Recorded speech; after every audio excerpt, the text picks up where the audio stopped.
And thank you everyone for attending today. I really appreciate it. I am so excited to talk about diversion in general and also the program that I work for, which, as Rachel mentioned, is LEAD. So we can get right into it. Obviously, I think we're a small enough group that folks can certainly feel free to interrupt, ask questions through the chat, or unmute yourself if you'd like. I'm absolutely up for questions, comments, and thoughts as we go along. I titled this talk today, "Don't Go to Jail," because that's really what I work on, is thinking about ways we can change our criminal legal system so that the people who are constantly getting arrested, who are entering the jail and prison pipeline and keep getting arrested and keep having negative consequences, when they need help and we have programs that can help them, that we do something different, we think differently about it.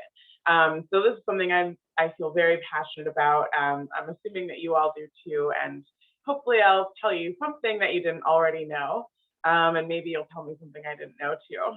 So I really appreciate Rachel introducing me, but I thought I'd also talk about how I got here and what happened after I left Wells that got me into this land of diversion. So here I am with my new bachelor's in psychology on the lake. After I graduated from Wells, I moved to Auburn and I worked for a community action agency. I had written my thesis about adult survivors of child abuse and the negative impacts and the trauma that they were likely to suffer, and how that stuff just compounds over the lifespan. And I had learned a lot about domestic violence, intimate partner violence, and that's what I wanted to work on.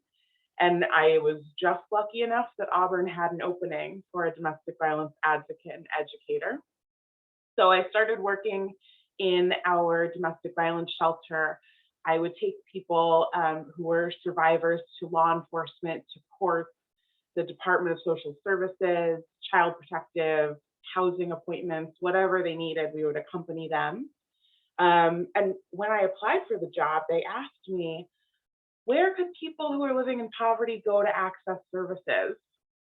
I had no idea. I could not tell them a place where people could go to get services. I was completely clueless, but needless to say, I learned very quickly and really learned a lot about the privilege that I had, that I didn't have to rely on a lot of these services and systems. I also would give educational presentations there. So we recognized October as Domestic Violence Awareness Month. As you can see, we're taping purple lines on the street. And I worked with 8th graders in the city on teen dating violence.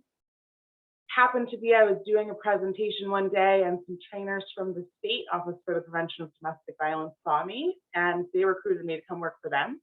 So I moved to Albany to work for the state, and I trained Child Protective Services and child welfare staff across the state about working with cases involving domestic violence. Then I moved over to the Office of Mental Health, and I worked with psychiatric centers across the state, helped them implement program and policy.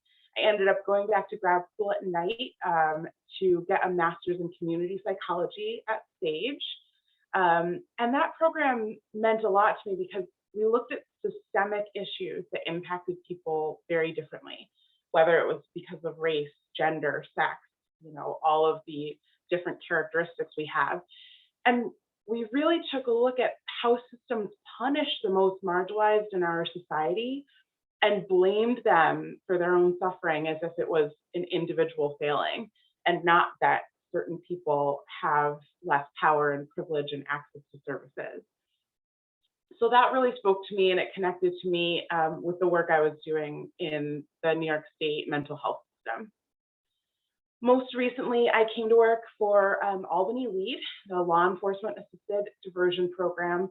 And in LEAD, we work to divert individuals who commit low-level crimes and things that I like to call survival crimes because of mental illness, substance use, homelessness, and extreme poverty. And so we work to try and keep people out of jail, get them hooked up with a case manager, and get to some supportive services.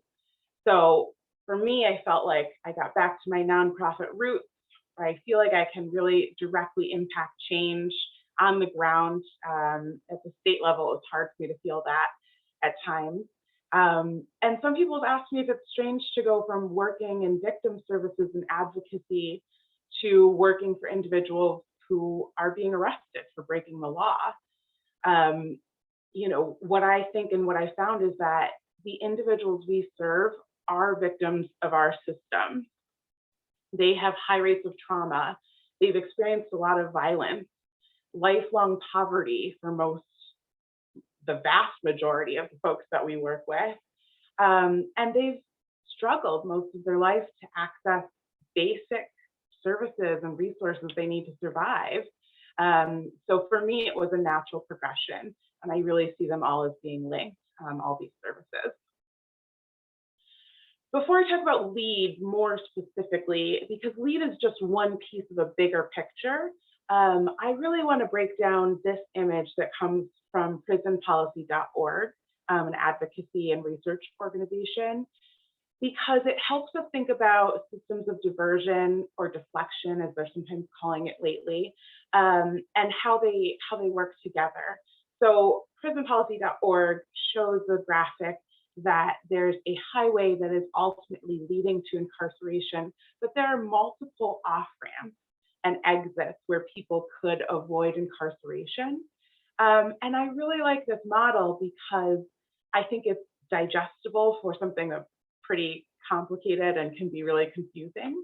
But also it helps you see that the further someone travels down that highway, you're going to see more collateral consequences. That, as they are interacting with police, there's more likely to be a dangerous or a bad situation, that there's trauma in being booked at the police department, being held in jail. I don't know about any of you, but when I've been pulled over, especially at night when those lights are going, it kills me just to have the police behind me and coming up to my door, right? So every time you move down and you experience more of the system and more of these folks who are here to punish you, really, there can be more and more traumatic impacts. So we'll talk about those different exits. So the first exit is community-based services. And all diversions are better than being incarcerated, but like I said, the earlier interventions prevent more trauma and more negative effects. So one really common example that people are likely familiar with now is the CAHOOTS model out of Oregon. And the CAHOOTS model stands for Crisis Assistance Helping Out on the Streets. And this is where you call 911, there's a mental health crisis or some similar crisis like that.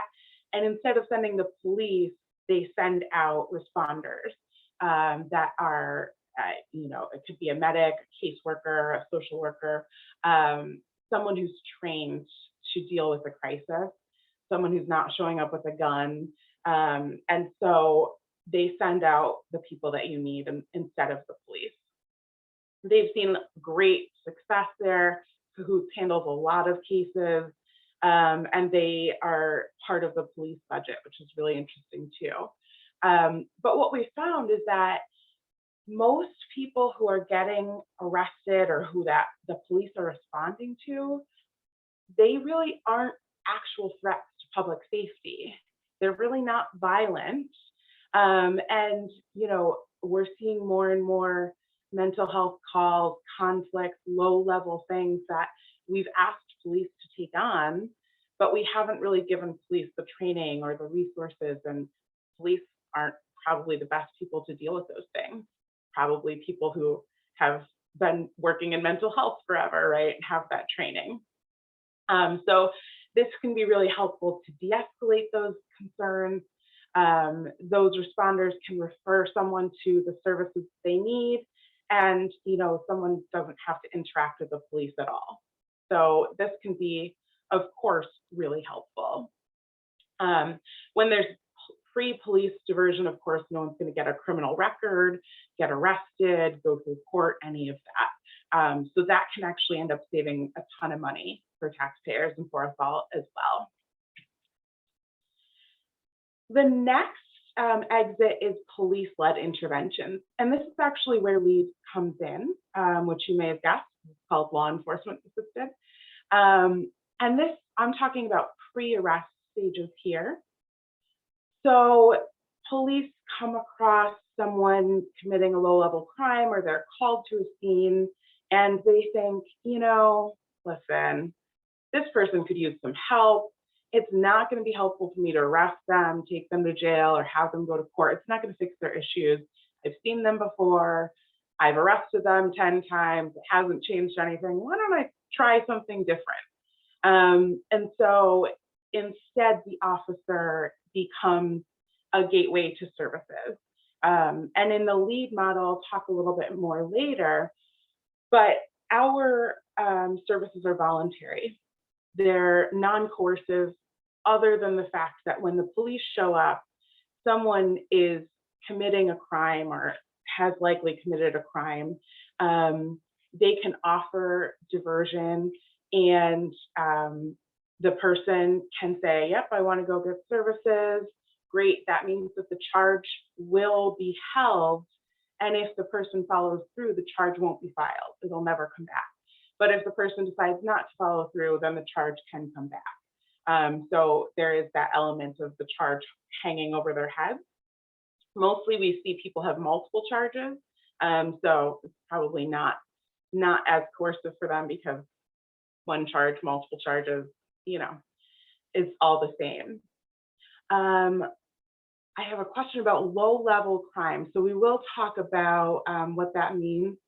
Typically what we see in LEAD, we see a lot of trespass, where someone is where they're quote unquote not supposed to be. Often someone is homeless, or they need a place to hang out during the day or whatever. We see possession of alcohol, open container, maybe urination in public. We see a lot of different crimes, but they tend to be misdemeanors, violations. The only felony in Albany right now that qualifies is a drug possession. So felonies are typically exempted, but really most things below a felony would be eligible in Albany. And that's a really good question, because every jurisdiction decides what their offenses that would qualify would be. So that changes depending on where you are. And in Albany, we're actually taking a look at that. I'm going to see if we can expand the charges that are eligible too. So those low-level offenses, but basically, I mean, not a felony and not a violent crime. So if you're hurting someone, if it's an assault, that's not going to qualify for our exit too in Albany. Some of these programs force you to get treatment. LEAD is not like that, but there are some programs in some areas where police will say, okay, so you're going to have to go get some substance use treatment or mental health, or you know, you're going to be charged. So they're all different, but LEAD is different in that it does not mandate treatment. So some of these may, some of these may not. So again, really helpful at this exit. People aren't going to go to jail, be booked, go to court, all of that. They're still working. They meet the police officer, all goes well. The police officer is going to leave and let them start working with the caseworker, case manager. Exit 3 is prosecutor-led interventions, and these are pretty interesting because if you have a DA who's more progressive, who's interested in doing some things different, they have a lot of leeway. Our DA has actually talked to us before. We've talked about, we actually see a lot of petty larcenies too, right? So someone is stealing something, maybe from a store, we'll say. And so if they steal up to a certain dollar amount, it's a petty larceny versus the grand larceny. And so say we're seeing a lot of petty larcenies from, I'll just say Walmart, right? People are stealing, maybe they're stealing food. We see a lot stealing baby formula, which is so sad because it's really expensive. A lot of people can't afford it. So if you're stealing from Walmart and police show up and they say, hey, do you want us to arrest this person or can we send them to diversion? And Walmart keeps saying, no, don't divert people. I want them arrested. I want them arrested. Our DA has told us, flag those instances for us and we can tell Walmart, we're not going to file these charges. You can keep telling us to arrest people, but we're not going to prosecute. So DAs have a lot of discretion and they can be really helpful. So prosecutors may have these different requirements that they want people to fulfill, and then the prosecutor cannot file the charges, or if the charges were already filed, they could be dismissed, and it's possible those charges could be expunged even from your record. So this is the last point where you could not have a record if you've gone through these diversion programs. So they might offer, if you complete mental health programs, groups, often community service. With this one, they often require paying restitution, and there might also be fines and fees that participants have to pay. And that's something that's really interesting because we're talking often about people living in poverty. So if you can't pay the fines and fees, the restitution, you could be reneging on your deal. And that's something that in New York State recently, within the last month, there's been a Senate hearing about the unfairness of fines and fees when people are living in poverty and can't pay and have to choose between their heating bill right now and paying fees that have come from the court system, right? Whereas if you're rich, pay the fine, pay the fee, move on with your life, right? But if you're not rich, it could impact you for a long time. So, this is a later exit. There are more consequences that people have to endure, and that can be one of them. Again, it can be really helpful that people get charges dismissed or expunged, because if you have charges, that can really limit where you can live often. If you can get into public housing, right, your employment, it can limit a lot of opportunities for you. And then the judge-led exit is really the most restrictive that we've talked about yet. And you might see problem-solving courts, like maybe you're familiar with drug court. Most jurisdictions have a drug court where people could go through that process, and maybe they often have to be sober, and often without the use of medication to help them. So they're going to be drug screens. You have to attend programs. You have to keep coming to court. You have to pay fees to attend the court as well. And so there are a lot of requirements. And sobriety can be really a difficult challenge for anyone, especially when you're being watched by the court. And if you don't complete successfully, then those charges are still going to keep going through. And you're going to have consequences at the end of that. There are also mental health courts these days. Opioid court is a newer program. I know in New York, it's been started in Buffalo, I believe, and it's moving across. I think there are at least 9 jurisdictions taking a look at opioids specifically. And so there are many more options now than there used to be to consider what's going on for someone.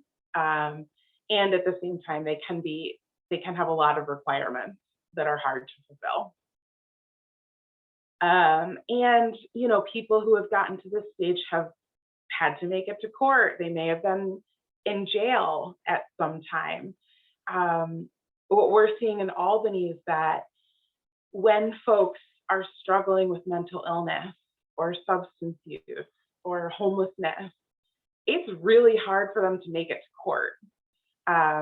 One thing we've been taking a look at is bench warrants, for when people have a charge, there was a court date, they were supposed to appear and they didn't, then there can be a warrant out for their arrest. So police are going to go look for them, pull them in again.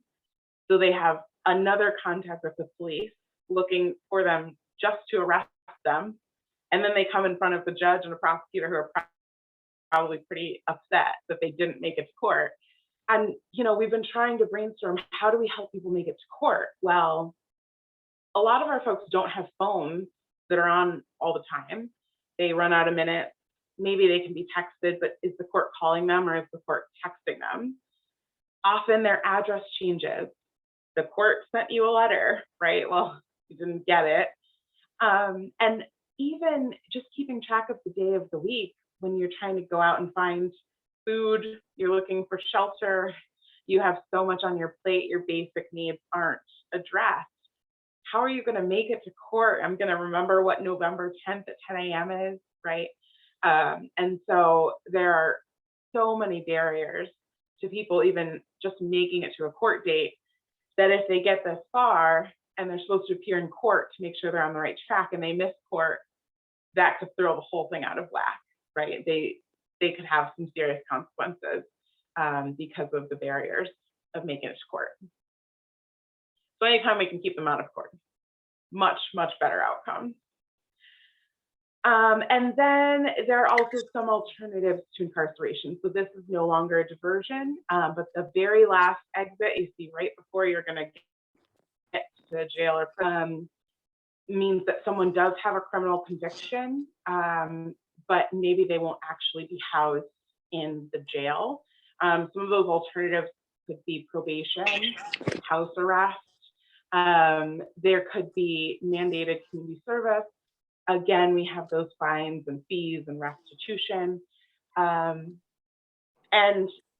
it's really great when someone doesn't have to be incarcerated because of the horrible, absolutely awful experiences they could have there. And at the same time, probation is really difficult.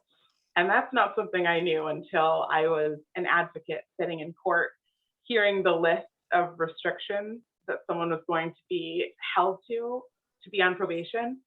And we would always say, as advocates who were sitting in court, we would say, don't ever put me on probation. Like, just send me to jail because I won't make it. There are so many requirements: who you can hang out with, where you can be. You have a curfew, right? Maybe you can't drink.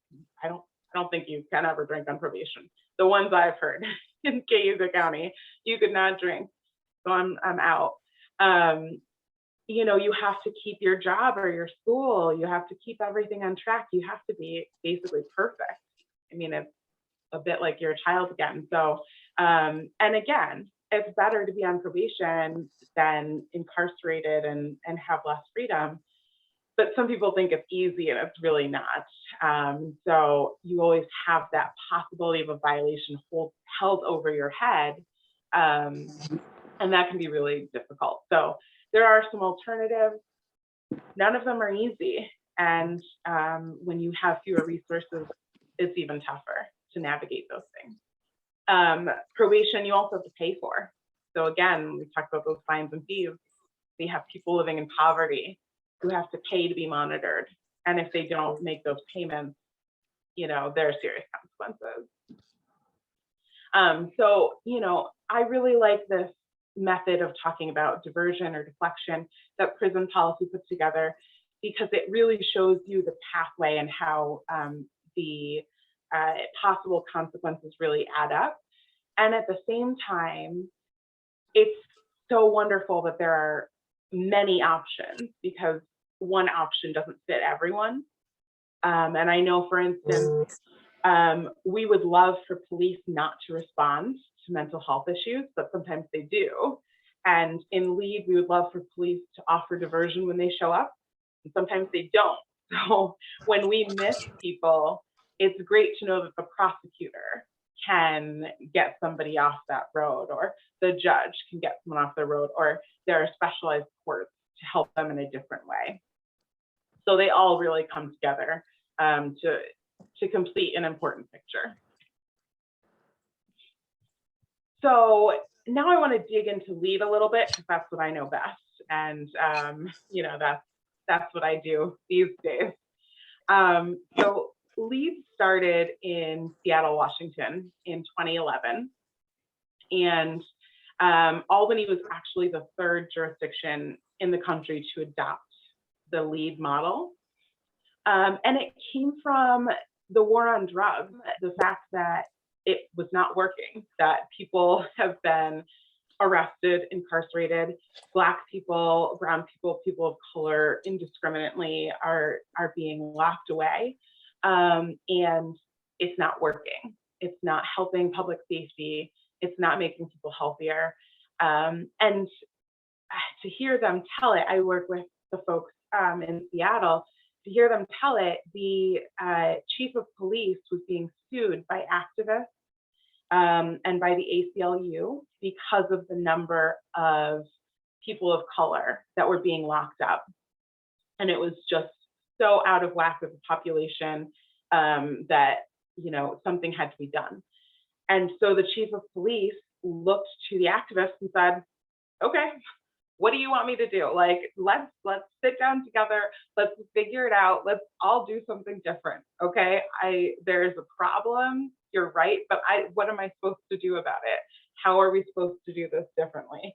And so, you know, I'm sure it was a lot of very contentious, heated meetings, but they decided to come up with this model of diversion, of the police choosing not to arrest people and connecting them to services.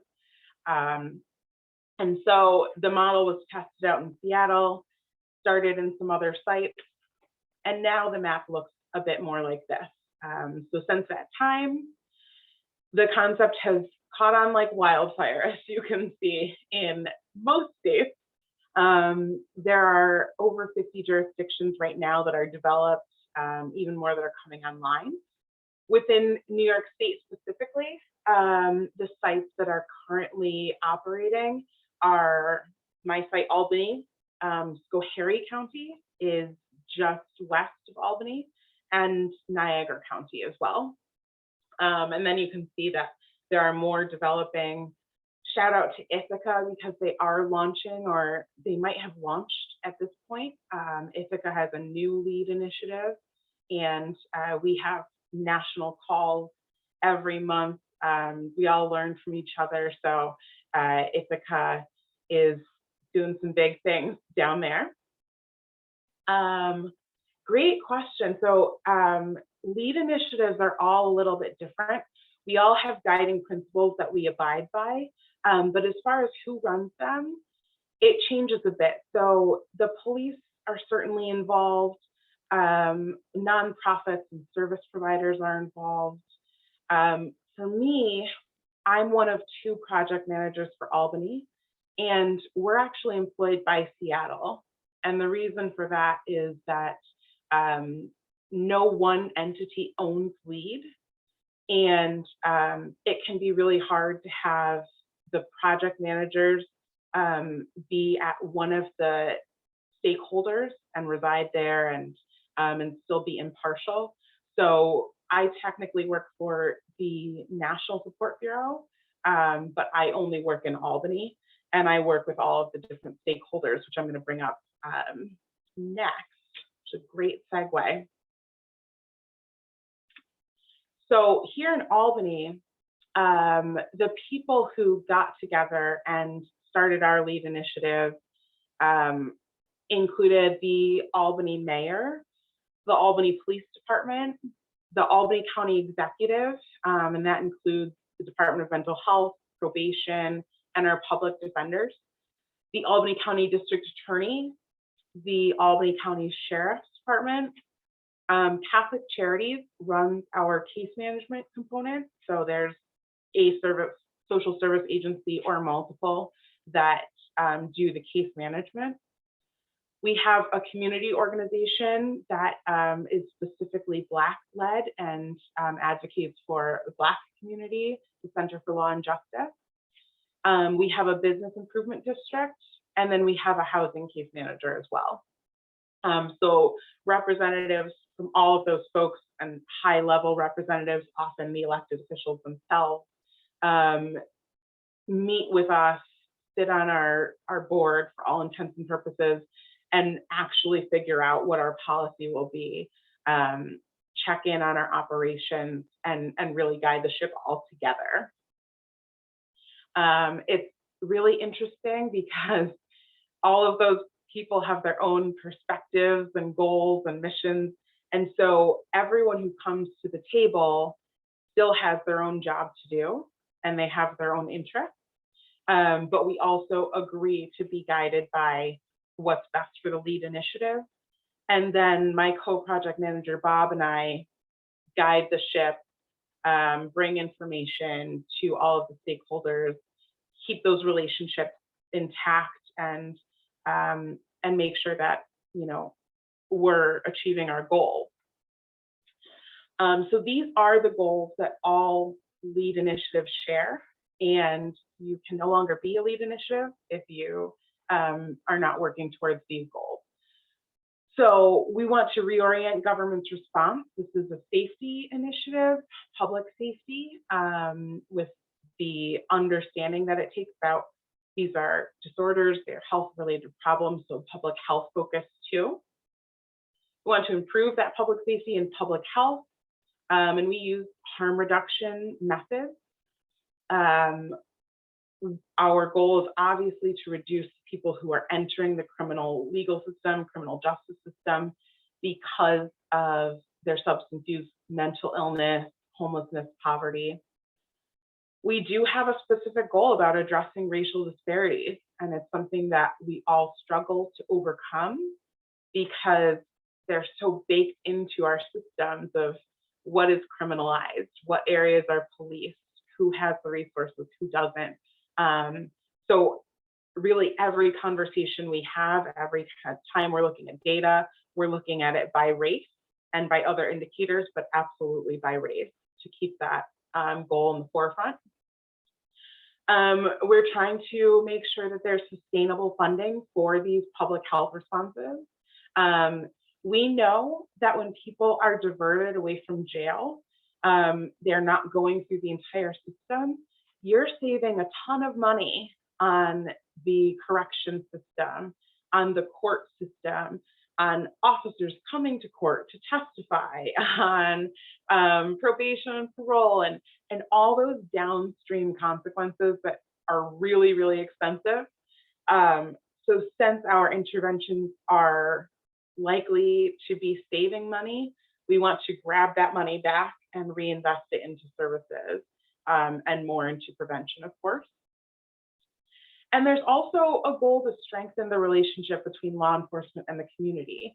And I've been told that that really was an unintended consequence of the original initiative in Seattle, that when police stopped coming up to people in a punitive way to arrest them, and instead were listening to what was going on, demonstrating empathy, connecting people to services, checking back on them to see how they're doing, that it was no longer a gotcha, but it was a, I think I know some people who might be able to help you with, you know, what you're struggling with, that the community response to law enforcement started to shift, and that obviously that was a positive thing, and that should actually be a goal of the initiative.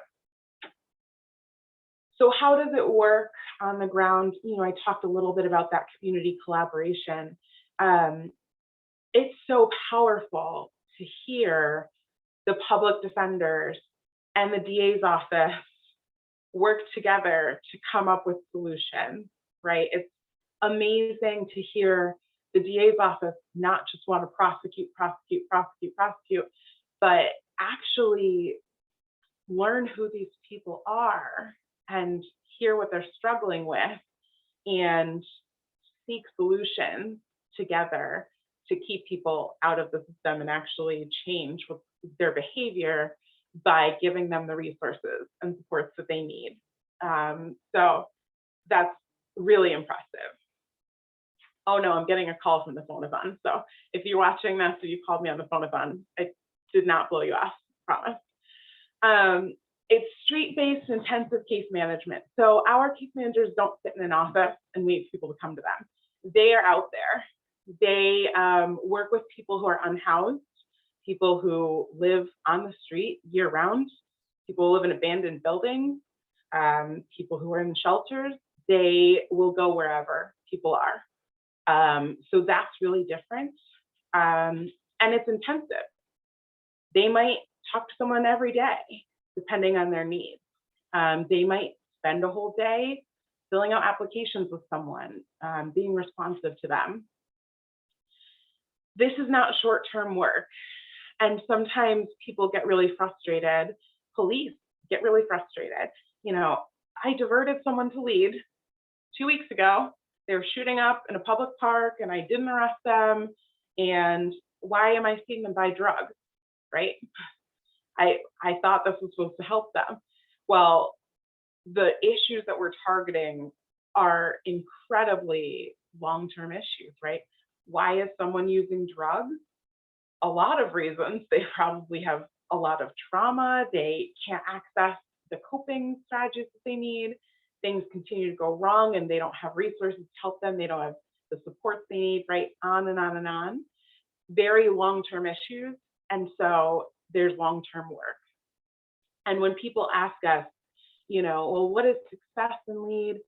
Do you see people who are like going to treatment programs? Are they getting stable long-term housing? How long does it take for them to do these things? Well, it might start with someone's getting an ID so they can even apply for housing. Someone's figuring out how to get food on a regular basis. Maybe someone doesn't want to live in an apartment right now, but they have taken steps to reduce their harm when they're using drugs. And they have stopped using the ER every single day to get their needs met, and they've seen a medical provider, right? So the success can look different. It's very long-term, and it's looking at those deep-seated issues that are very long-term. How does this work with other organizations who are members of Housing and Homeless Coalition? Could be a duplication of services.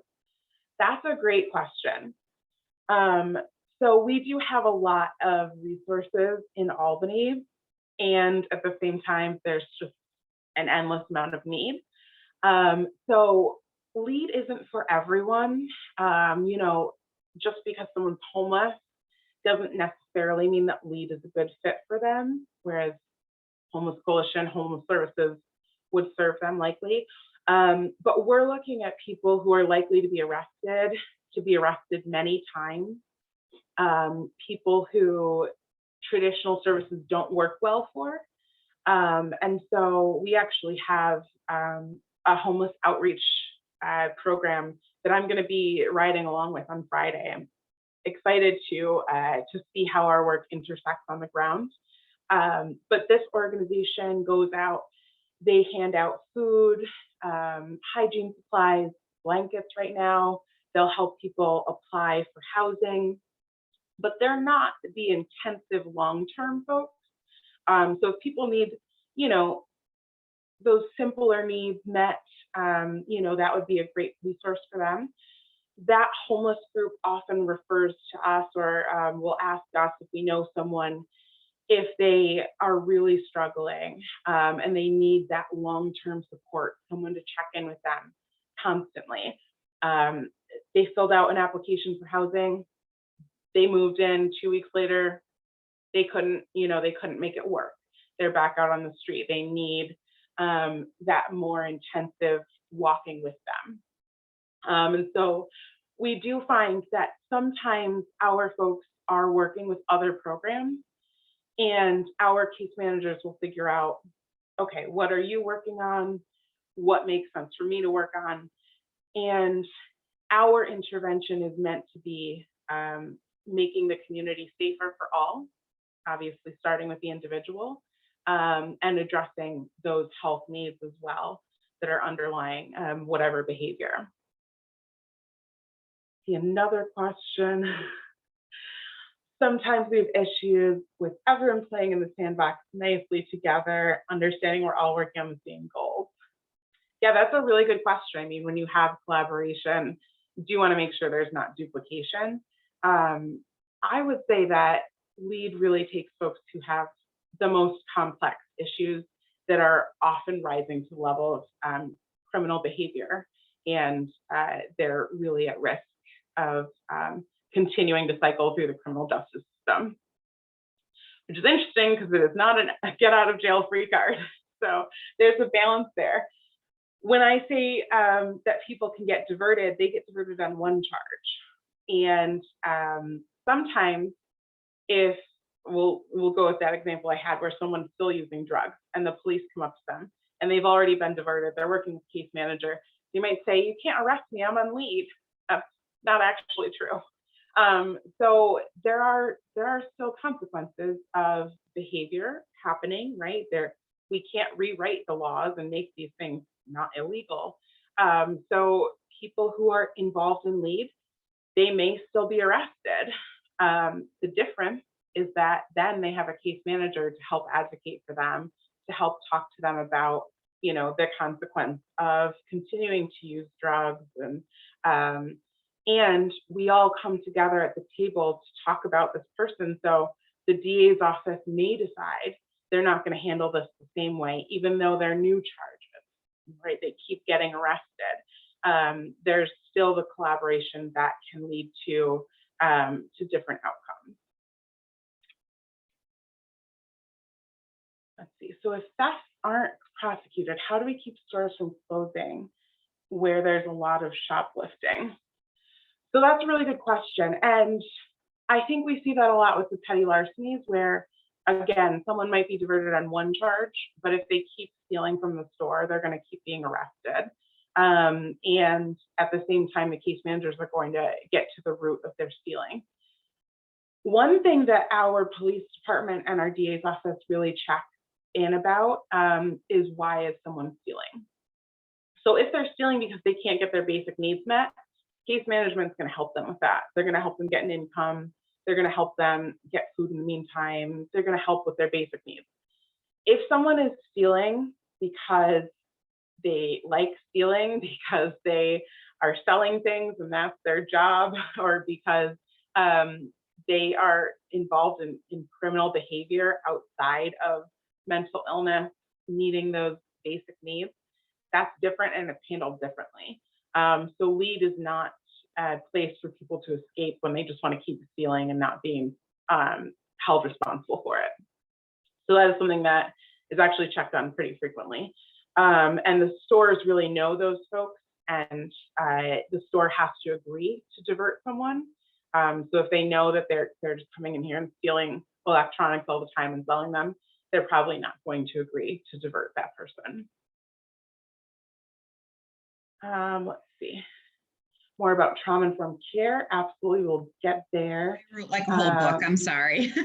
Yeah, no, Rachel, I totally want to hear about pathways out of poverty.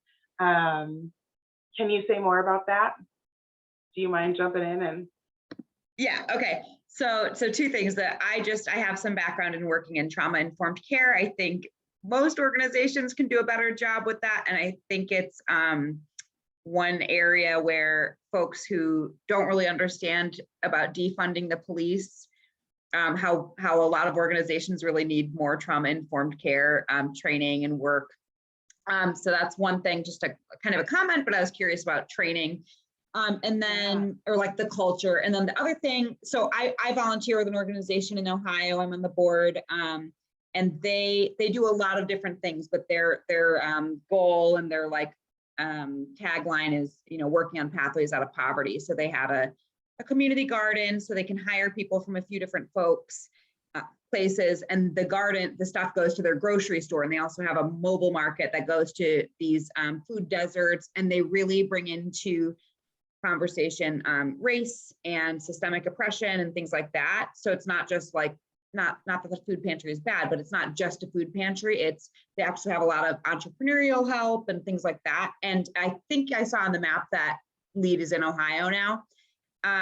So I was just getting going thinking like, oh, are they having a lot of success collaborating with other like nonprofits and going, how can we work together for this big, it's a big systemic thing, right? Yeah, that's an excellent question, and we'll lead into these different groups we have. So yes, trauma-informed care. We train our staff in motivational interviewing and harm reduction, absolutely in trauma. And there's a lot of in vivo learning for case managers. So they're really mentored out in the field and shown how to demonstrate empathy, how to understand, how to really care about what people have been through, what they've lived through, what is likely to be triggering to them. And we really have a big focus on being voluntary and non-coercive, so that if someone does not want to keep working with us, they don't have to. And actually, the only thing someone has to do in order to get that one charge to go away is meet with a caseworker and do an intake, which could take about an hour or so. It's a really strength-based intake. And so they don't have to keep working with a case manager after that, which is very unique. And I think the fact that it's my choice says a lot. The intake and the goals that come out of the intake, if people want to keep working with us, and usually they do. They choose to keep working with us because we're working on their goals. So there are no boilerplate standard goals that get handed to someone. The only goals that will come out of the case manager's work are in the individual's words. They're what they say, what they want to work on. So there is no, oh, okay, you were in on a drug charge, so you have to go to drug treatment. That's not a thing. A lot of people aren't ready. They aren't interested. That's not what is the most concerning thing to them. And so I think that because it's set up on a voluntary basis, it's what the person wants to work on. It really meets those trauma-informed goals too. And then we have a policy coordinating group of those stakeholders I mentioned who decides on what our policy is. We have an operational work group meeting every 2 weeks with all the people on the ground. And Rachel, that's where the other service providers come in. So we figure out what is going on with this person, what have they said that they need, how do we hook them up with other providers. So we do have a veggie mobile and the mobile food and just a lot of different services like that you mentioned. And the goal is to help someone be self-sufficient, absolutely, so that we don't have to be there for someone to get their needs met. We're teaching them how they can get their needs met on their own. And then when they don't need us, we'll disappear. But what's also interesting about LEAD is we have only kicked one person out of the program in 5 years. And that was because of safety concerns and safety concerns with case managers. So once you're in LEAD, you're always in LEAD. And we've actually had client number 1 come back recently because they needed help with housing again. And absolutely, there's no waiting, there's no anything. Whoever you worked with before, if they're not here, we're still going to take you on and we're going to work on whatever you need. So that's also what's different. Our case managers are out on the street, they're working on your goals, they're talking to you about harm reduction, not pushing you in a direction you don't want to go, and we're always here for you. So you can always come back if things aren't going well. You can always tell us, I don't have any more goals, leave me alone, and then come back and say, now I have goals. So we have some other committees. We have a community leadership team too that helps us be plugged into what the community wants from LEAD so that we can be more responsive and getting that bi-directional feedback as well. I think I'm almost out of time, but I just have a couple more slides. So now the LEAD Support Bureau, the national folks, are looking to decenter police and not keep police as the only gatekeeper to getting to services. So in Albany, we use pre-arrest diversion. that have to come through police in lieu of arrest. Next, we're looking at social contact referrals, which many or most jurisdictions have, where there doesn't have to be an arrest and people can just be referred, but they're referred by those actors in the criminal legal system, by their public defender, probation, judges, different folks, because that's our target audience, our target individuals. And then community referrals are an option too, where our policy group can decide who can refer, maybe other social service agencies, or maybe even anyone in the community at all. So looking at different pathways.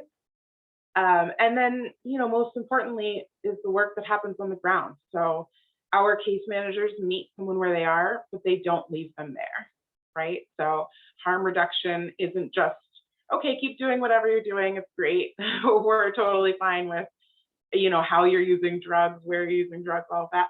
No, they're going to talk to them about naloxone, not using alone, make sure they have clean needles, let them know that there are other resources, try to get to what's actually going on, that the person is using drugs, and not be judgmental or stigmatizing.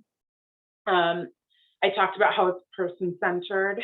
The fact that the individual has control is really empowering. That, again, we're going to talk to you about your behaviors and how they might be harming you, how they might be harming the community.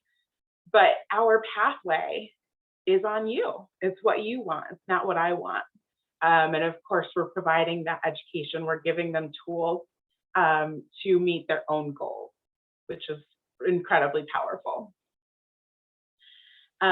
So, I really like to think that people who are involved in these systems could be anyone. They could be me, they could be you, they could be our loved ones. That, these things that are criminalized are often that way because people don't have the resources. They don't have what they need. We have really criminalized poverty in a lot of ways. But these approaches are meant to be different because we've tried punishing people out of these things and it does not work. And we know that we are targeting specific people to be punished, and that's not right. So, I think it's incredibly powerful to be part of this collaborative because we're just going to do something different, right? And these avenues are pretty new within the last 10, 15 years.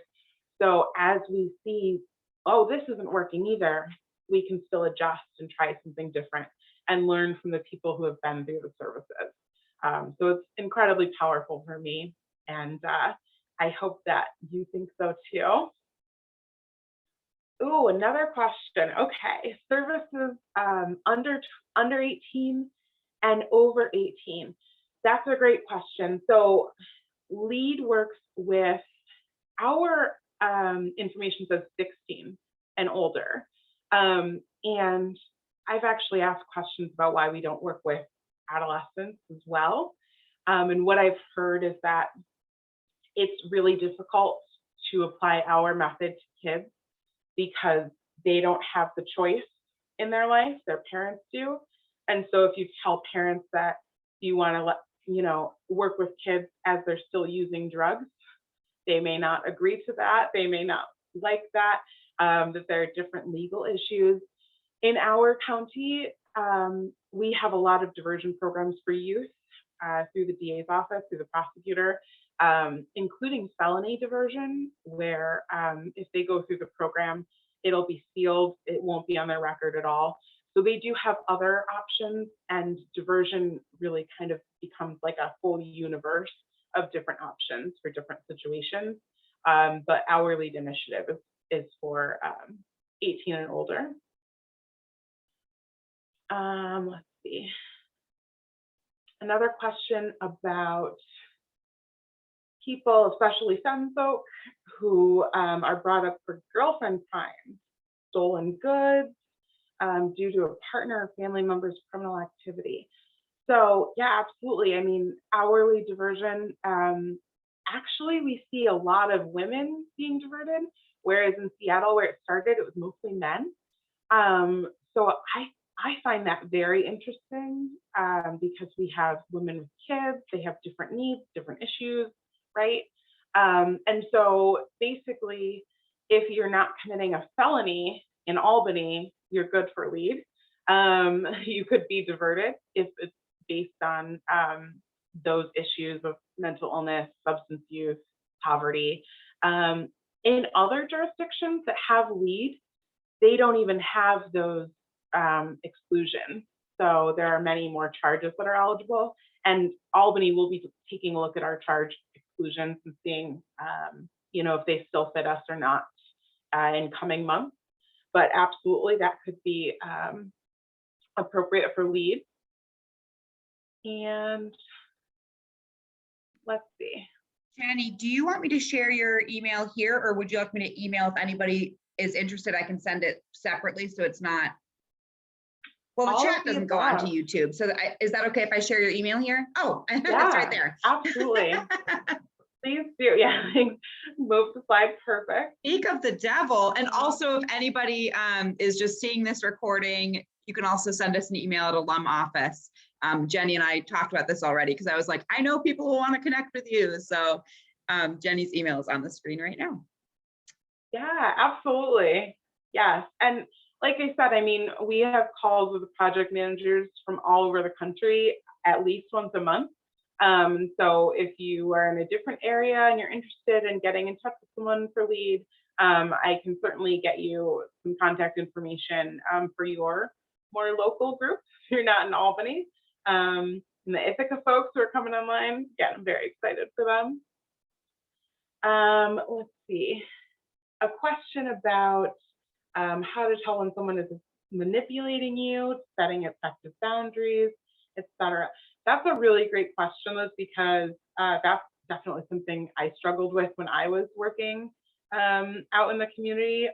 And I think that's really something that we only tackle with our mentoring and supervision. So I mentioned we've only had one person that was kicked out of our LEAD initiative. That's out of 284 people at this point that we have worked with. But we do have a supervisor who will take on cases when they're getting complicated or if there are concerns. So we use a lot of active supervision and supervisors honestly just transitioning in to take care of tougher cases. And we also do a lot of brainstorming at our biweekly operational work group meetings, where we have all of our providers and criminal legal system actors at the table so that we can talk to probation. What are you seeing? We can talk to their public defender. What's worked for you? And so we can all really brainstorm and tackle it together, which I think is so different from case managers just being out there with their own agency alone. So we can see it from all different places and brainstorm what's worked best, which I think is really amazing. Any other questions? Let's see. Anything people not in this line of work as a professional can do to support? I think it's really helpful for people just to know what's going on, because voters are the reason that we get funding, right? And that we can try new initiatives, and voters set the tone and the expectations for what the public safety system will be doing and participating in. And we have a chance to save a lot of money if we treat things differently and we don't send everyone down the same very expensive path. And so I just think it's really helpful to be informed.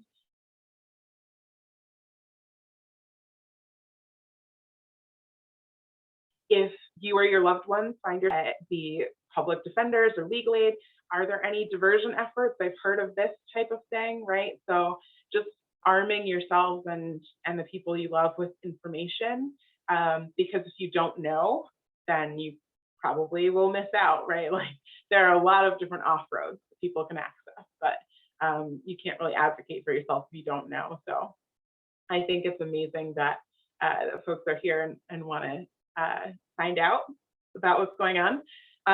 We are also looking to take on like interns and see if volunteers could be a thing for us.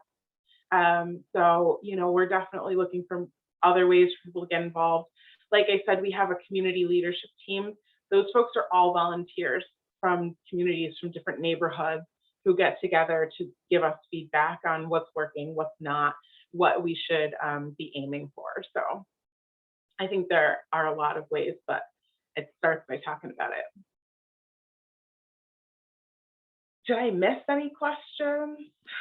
I think you hit them all. I know Moret wanted to reach out to you about Onondaga County, and I know you're a good connection since you're connected with all of the groups, and I would be happy to chat with you sometime about what I do in Ohio for volunteer work, because I'm like, I can see some cool intersections possibly. Yeah.